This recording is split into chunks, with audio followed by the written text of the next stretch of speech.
Well, in the beginning, it was a variety of things that conspired.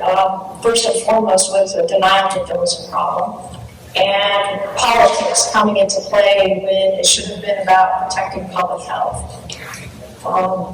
We need to, from a legislative perspective, have a strategy that is about vaccine preparedness, public health preparedness, that can take lessons learned. You know, we're really good sometimes at having a review of what didn't go so well, and then taking stock in that for future consideration.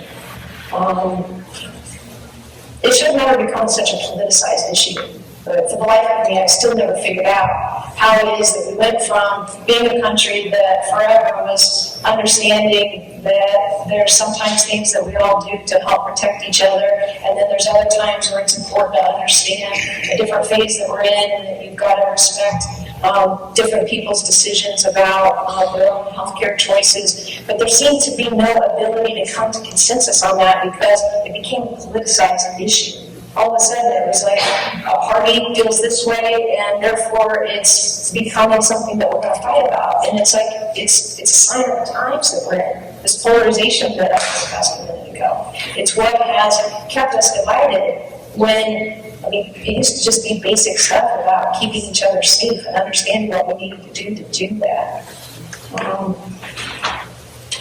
Because my red card's up, I will stop. So look, I'll give you the doctor answer, and I'll give you the political answer. The doctor answer is that Americans were at higher risk. We have an older population, and we have a more obese population. Clearly, obesity was a risk factor for death from COVID, and we have a problem with that. Now, I'm going to try, and I've tried, although with resistance from a lot of the Democrats, to do things like take our food stamp program and promote healthy eating with it. Right now, as many of you probably know, you can buy snack chips, you can buy soda, you can buy bad things with food stamps, things that are not good for you. Promote obesity, promote diabetes, you can do it.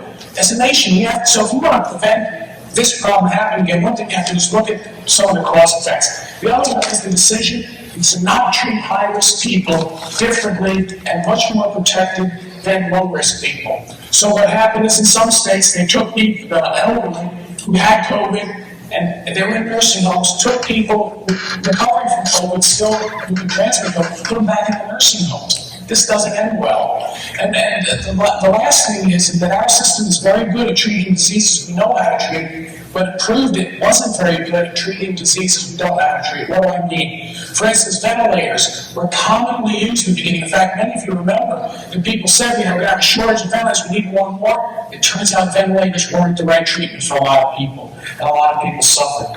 Look, I sit on the Appropriations Committee. The year before COVID, I'm the one who moved a couple of $100 million more into the Strategic National Stockpile. That's our stockpile of things for health emergencies. This was obvious. This is a risk. These public health emergencies are a risk. We have to have a stockpile. We have to have a stockpile that works, that's up to date with the kind of equipment we need. So we are going to do an analysis of this, and we're going to get to the bottom of it. But let me tell you, the problem with politicizing was the Democrats saying, if Trump says white, we say black. If Trump says yes, we say no. We can never have that again.